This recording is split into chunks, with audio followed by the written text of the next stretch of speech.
Today we are making chocolate chip cookies.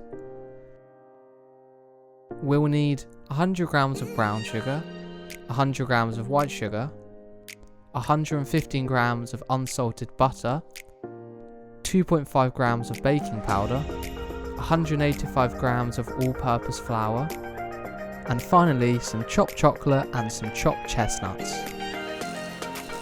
Add the butter and sugar together and mix them. Next, add an egg.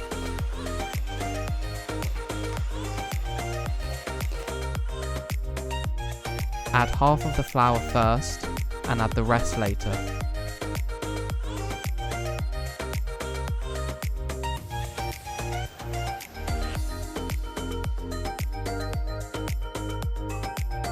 Now add the chocolate and the chestnuts.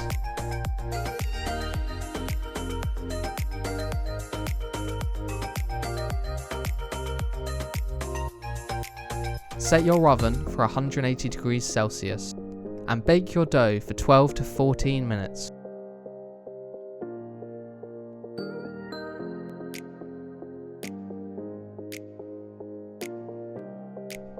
Enjoy your sweet treat.